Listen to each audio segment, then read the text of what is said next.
landmarks in New York City, the Statue of Liberty, the Empire State Building. But there are those who believe this frenetic machine, the Cyclone at Coney Island, should be included as well.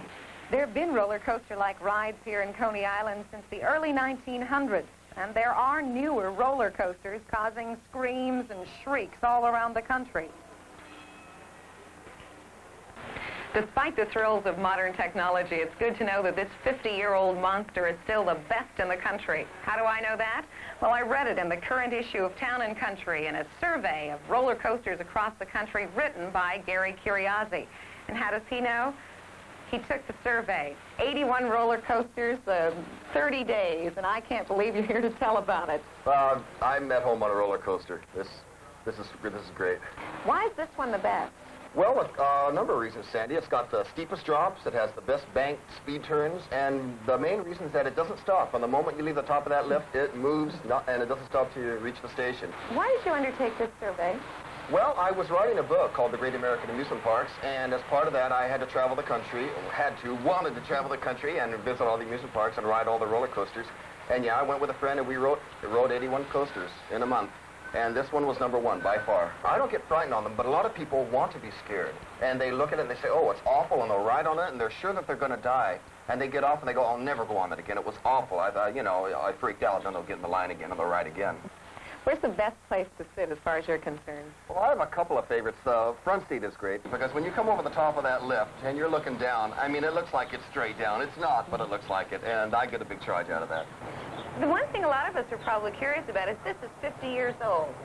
Now, why is this monster better than some of the newer constructed ones, those big steel constructions? Well, as I mentioned in the Town & Country piece, the newer coasters now are very simply constructed where you just do an out and back configuration. Now, this is a twister where it bends and twists and meanders over and under around itself. So you get a lot of bank turns, a lot more excitement than just up and down, straight out and back.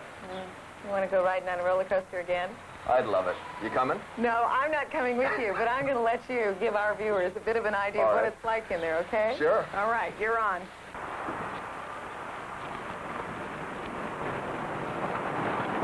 Sandy, you don't know what you're missing.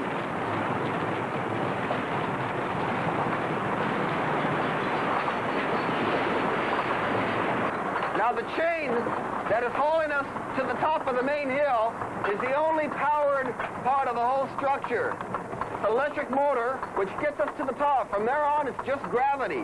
We're at the very top now. This is 86 feet, and we're going to be heading down the steepest drop of all the coasters in the world.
All of that seems a little hairy for you. Stick with me. I plan on doing a survey for Town & Country on some of the tamer thrills. Doesn't go much faster.